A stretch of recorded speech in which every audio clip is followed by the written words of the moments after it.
Bismillahirrahmanirrahim. Assalamualaikum warahmatullahi wabarakatuh. Kali ini saya akan membahas salah satu video tentang bagaimana membuat Google Form untuk soal ujian. Kali ini saya akan membuat soal ujian untuk SMA. Dan beberapa hal yang perlu diperhatikan. Pertama adalah silakan buka browser yang biasa digunakan. Kalau saya akan menggunakannya di Google Chrome, dan ini salah satu email yang saya gunakan untuk masuk ke halaman Google Form. Setelah tampil browser seperti ini adalah tampilan halaman pertama setelah kita buka klik pilihan email tadi. Dan ini ada menu di kanan atas yang titiknya 9. Ada tulisannya Google Apps. Klik aja, lalu pilih scroll ke bawah sampai ketemu tulisan Forms. Setelah muncul Google Forms, ada beberapa pilihan di paling atas ini ya. Ada kosong, pendaftaran untuk mendapatkan kaus, informasi kontak, RSVP, dan undangan pesta. Ini adalah salah satu contoh template atau format bawaan dari Google Form. Nah, bagi yang baru memulai, silahkan klik di formulir kosong.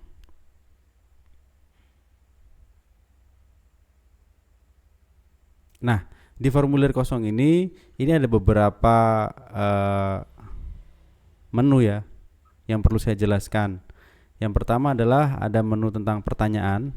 Ini adalah tentang tab soal nanti yang akan kita buat. Ini adalah jawaban. Jawaban itu adalah respon dari peserta yang kita sudah bagikan linknya nanti. Ini adalah setelan, ini berkaitan dengan bagaimana jenis formulir yang akan kita bagikan. Nah, nanti karena ini berkaitan dengan ujian semester, maka akan ada setelan-setelan khusus yang akan kita gunakan. Kemudian ke bagian kanan ini ada icon seperti palet. Ini adalah berkaitan dengan tema. Ini bisa mengganti font, bisa menambah pertanyaan, kemudian font di teks, dan header. Header ini berkaitan dengan cop ya. Nanti akan saya contohkan. Kemudian di sebelah kanannya ada gambar mata. Ini adalah pratinjau. Pratinjau atau preview ya. Ini digunakan untuk kita ngecek sebetulnya tampilan kita di sudut pandang peserta itu seperti apa. Baik. Pertama kita akan masuk ke tab pertanyaan dulu ya, atau tab soal ya. Jadi langkah pertama adalah kita butuh sebuah cop yang paling atas.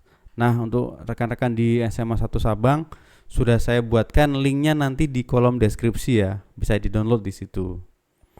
Nah, di sini klik di icon yang ada paletnya. Untuk gaya teks itu berkaitan dengan font, gak usah diganti, udah cukup seperti ini saja. Untuk warna bebas, silakan sesuai dengan selera saja. Tapi untuk header sudah kita buatkan. Nah, saya karena sudah pernah membuat, maka saya akan memilih gambar yang sudah ada di tempat saya. Jika belum ada, maka klik tema, upload, lalu klik jelajah dan cari di folder tempat menyimpan gambar rekan-rekan semua. Karena saya menyimpan di data,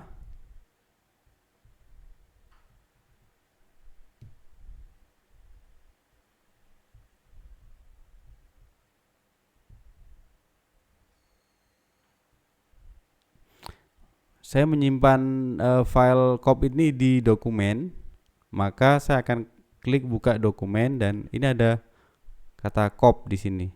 File judulnya cop, saya akan buka.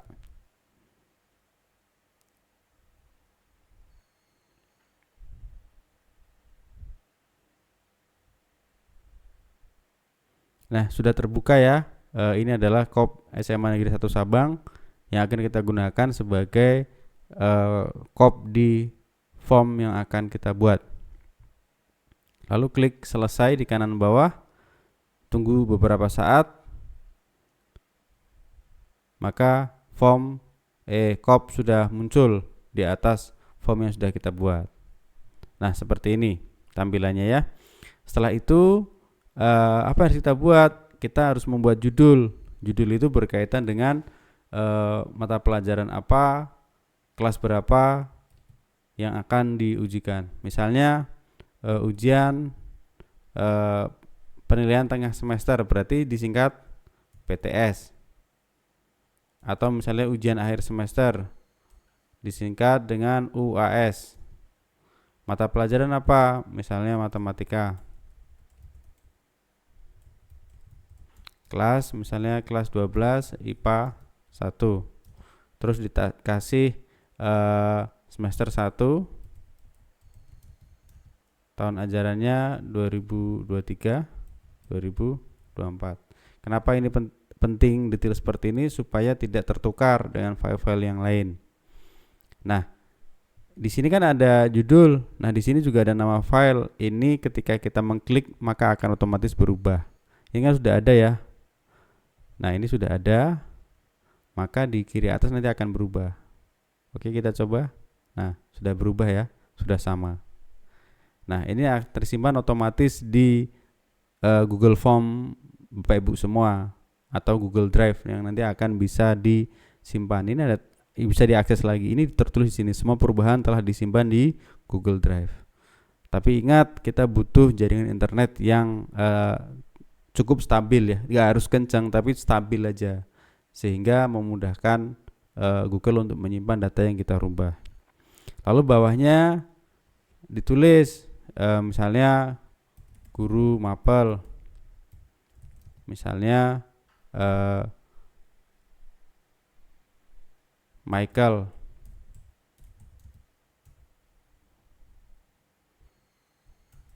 Guru mapel misalnya Muhammad Aljabar.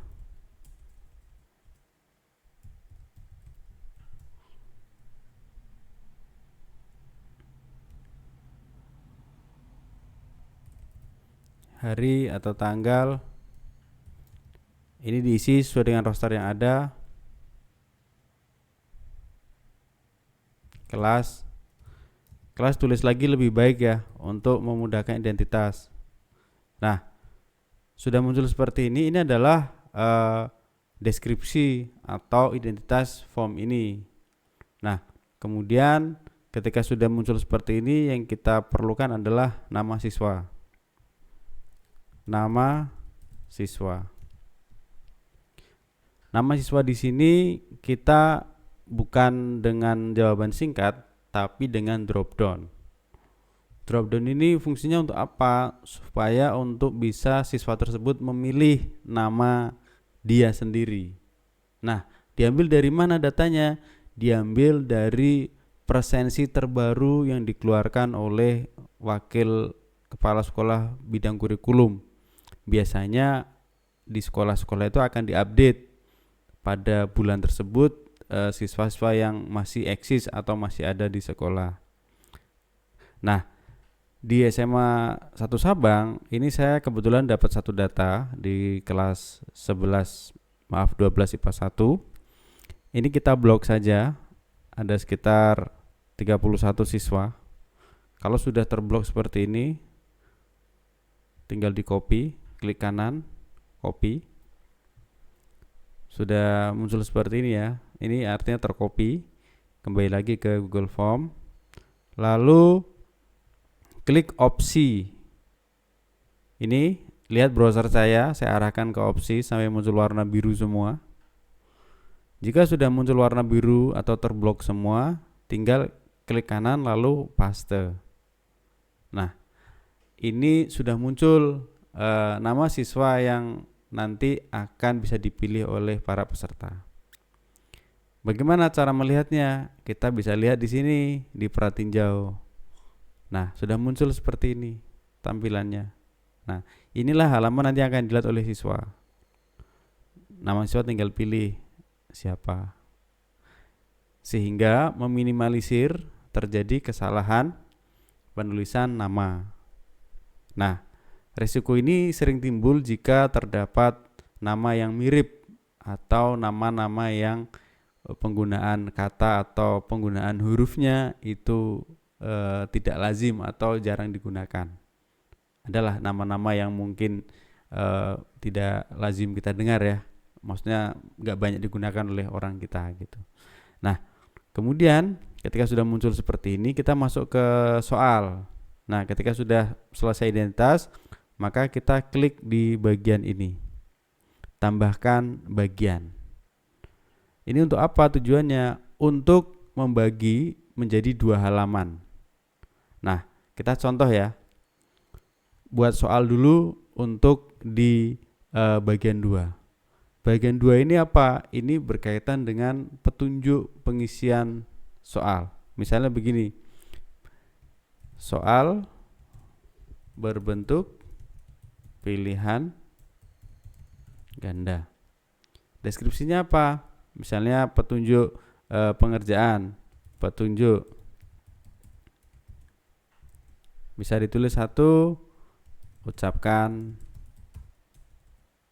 bismillah sebelum mengerjakan.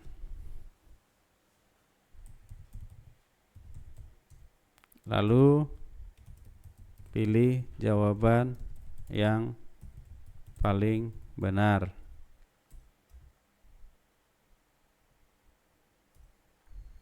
Tiga, gunakan waktu dengan efisien.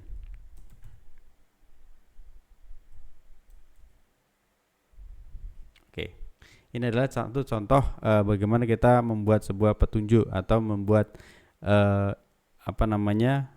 pengarahan ya sebelum mengerjakan soal.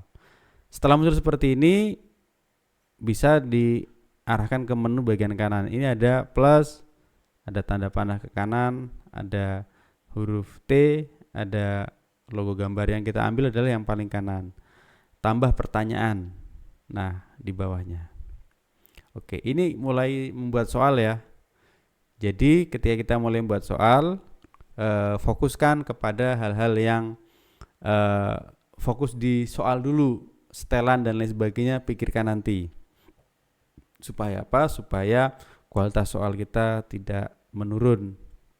Karena salah satu arahannya adalah membuat soal dengan karakter HOTS, HOTS atau kepanjangan dari High Order Thinking Skill, seperti itu.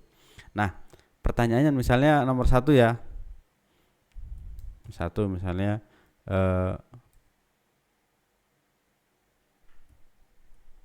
Adi membeli telur seharga 5.000. Uang yang dia bawa 50.000. Berapa uang kembalian yang harusnya Adi terima? Nah, untuk pilihan opsi, jika Bapak Ibu sudah mengetik di Word atau di tempat lain, ini bisa langsung di-copy ke sini. Bisa langsung di-copy ke sini. Saya akan membuat satu contoh ya. Supaya apa? Supaya tidak ngetik-ngetik ulang. Nah, ini contoh jawaban. Misalnya ini adalah soalnya seperti ini. Jawabannya A. Misalnya 30.000, B 15.000, C 45.000, D 25.000, E 5.000. Nah, dengan pilihan seperti ini pilihannya bisa langsung di copy aja, di blok seperti ini. Lalu Ctrl C atau copy, lalu di blok lagi ke opsi di paste. Maka akan otomatis muncul. Nah, seperti ini. ini adalah pilihan ganda. Ada pertanyaan, Pak, ini pilihan ganda, tapi yang di atas kok tadi drop down. Nah, ini ada perbedaan ya Bapak Ibu ya. Ini adalah untuk memilih dalam rangka untuk bukan untuk benar dan salah. Ini dalam rangka untuk memilih identitas yang akan dia pakai. Nah, ini tidak dihitung nih di dalam sebuah soal, yang dihitung adalah yang ini. Artinya apa? Artinya ini adalah salah satu jenis soal di pilihan ganda. Nah, seperti itu ya contoh membuat soal. Jumlah soalnya tergantung dari kebijakan masing-masing sekolah. Nah, skornya bagaimana cara menghitungnya? Ya tinggal dibagi aja. Artinya kalau misalnya ada soalnya 25, maksimal skor adalah 100, maka per soal poinnya adalah 4. Nah, bagaimana cara menghitung poinnya? Nah, kita masuk ke segmen berikutnya, yaitu di setelan. Kita masuk ke setelan ya. Nah, supaya bisa menghitung angka, maka kita wajib menjadikan soal ini masuk ke setelan ini adalah kuis. Nah, ketika sudah kita setel menjadi kuis, maka di sini sudah muncul total poin. Artinya ini adalah nilai nanti yang dikumpulkan oleh para peserta. Apa aja yang dicentang selain kuis? Ini tidak perlu dicentang karena ini nanti akan membantu peserta lain yang belum selesai. Ini juga sama, ini bocoran nih, menjadi bocoran kalau kita kasih jawaban yang benar. Kita tidak centang. Nilai poin butuh enggak? Kalau dirasa butuh lebih baik supaya peserta tahu oh nilai saya segini. Itu juga lebih baik. Pertanyaan default berapa? 0 saja karena kita akan merubah dan berdasarkan jumlah soal itu pasti akan berbeda. Ada yang 35, ada yang 40, dan itu kan nanti per soal nilainya pasti berbeda. Seperti itu. Di jawaban apakah email dikumpulkan tidak usah, izinkan pengeditan respon tidak usah, batasi satu jawaban iya, karena kita hanya akan menggunakan satu email untuk satu pengisian soal ini. Seperti itu. Yang di bawah kayaknya tidak usah ya, tidak perlu. Jadi yang dicentang hanya batasi ke satu jawaban, nilai poin, dan jadikan sebagai kuis. Oke, sampai di sini sudah bisa dipahami ya. Oke, nah setelah seperti ini, maka kita akan membuat jawaban ini menjadi menjadi jawaban yang bisa dipilih. Nah, setelah di refresh, maka udah bisa muncul kunci jawaban ya di bagian bawah ini. Ini misalnya tidak dijadikan kuis, maka ini tidak ada kunci jawaban di bawahnya. Tapi kalau setelah dijadikan kuis, di soal yang pertama ini sudah ada kunci jawabannya. Nah, kunci jawabannya di mana? Nah, kita pilih jawaban yang paling benar. Karena apa? Nanti jika terjawab pilihan yang paling benar, maka poinnya akan bertambah. Kita klik tulisan kunci jawaban di bawah. Poinnya berapa? Misalnya ini poinnya 3, maka klik angka 3 atau klik kursor atas ini 3 kali. Mana jawaban yang benar? Jawabannya benar adalah C, 45.000. Jika sudah muncul hijau seperti ini artinya jawabannya sudah jawaban yang benar. Maka di sini poinnya menjadi 3. Jika poinnya kita rubah jadi 4, sini ikut berubah menjadi 4. Artinya apa? Ya, kita sesuaikan dengan jumlah soal kita supaya poin maksimal itu menjadi 100. Karena memang batas atas kita adalah 100. Kita isi 3 saja sesuai dengan selera ya. Maka klik selesai. Nah, jika klik sudah selesai, maka di sini satu contoh soal ini sudah selesai. Tinggal dilanjutkan untuk soal-soal berikutnya. Nah, pertanyaan yang sering timbul adalah, Pak, bagaimana jika nanti kita akan merubah ke kelas IPA 2 misalnya. Oke, untuk masuk ke kelas IPA 2 yang perlu Bapak Ibu lakukan adalah buat salinan di sini. Buat salinan dari file ini, yaitu dengan cara klik kanan. Buat salinan file ini dengan cara kanan atas ada menu titik 3 di samping kirim ini. Nah, ini ada menu tengah ini. Buat salinan. Nah, di sini kan ada salinan dari kan. Nah, salinan dari ini dihapus.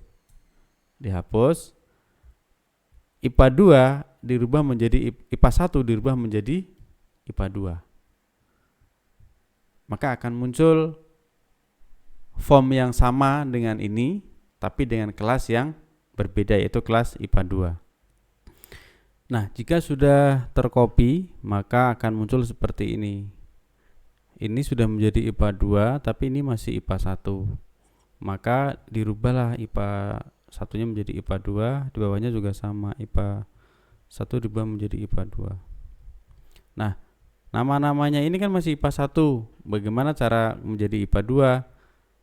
Kita rubah lagi. Ini tadi drop down ini dirubah menjadi jawaban singkat, maka akan muncul kosong. Kembalikan lagi ke drop down seperti ini. Supaya apa? Tidak merubah satu-satu secara manual. Nah, lanjut buka Excel IPA 2 sekarang. Drop ke bawah. Nah, setelah drop ke bawah sampai nama paling bawah,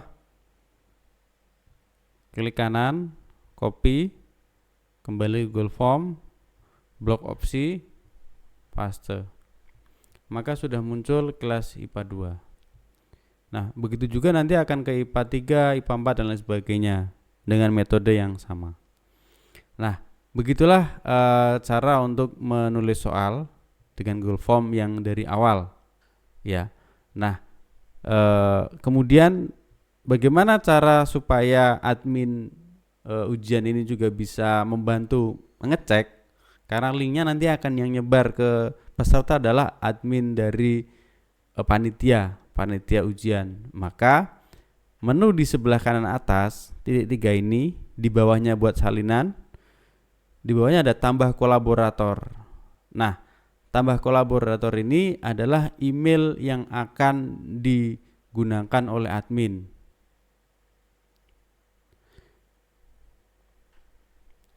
Nah, silakan ketikkan, misalnya saya akan ngetik nama saya sendiri ya.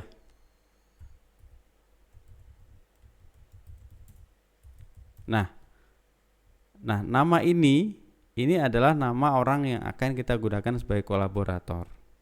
Untuk apa tujuannya? Tujuannya untuk bisa berkolaborasi dengan orang lain, terutama yang akan memudahkan pekerjaan kita.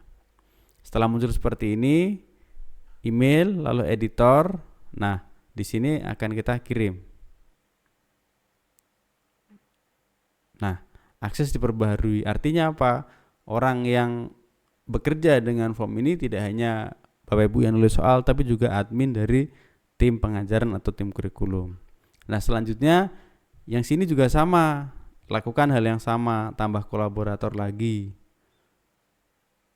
Untuk apa? Untuk membantu menyebar link yang lain lagi ya.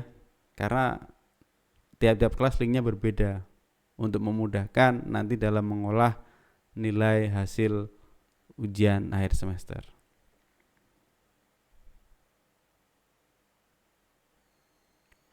Jadi lakukan terus sampai linknya habis ya, sampai formnya selesai di seluruh kelas. Nah, akses diperbaharui ya. Nah, ini cara yang saya bagikan untuk memudahkan dalam membuat soal dengan Google Form. Dan sebenarnya tidak sulit-sulit amat ya Google Form ini adalah salah satu metode yang mungkin baru gitu. Nah, sekarang kita cek bagaimana tampilan di sudut pandang peserta atau siswa kita ketika ujian seperti ini. Kita bisa klik gambar mata atau pratinjau, dalam bahasa Inggris preview. diklik saja maka akan muncul seperti ini. Nah, kelasnya IPA 2, gurunya aljabar. Nah, siswanya siapa? Nah, bisa dipilih. Nah, seperti ini. Nah, setelah itu baru masuk ke soal. Mudah kan? Saya pikir Bapak Ibu semuanya bisa mengikuti dan ini akan menjadi inovasi yang baru terutama dalam pembelajaran. Terima kasih dari saya, ada salah kata mohon maaf. Jika ada pertanyaan bisa tulis di kolom komentar yang ada di bawah ya. Assalamualaikum warahmatullahi wabarakatuh.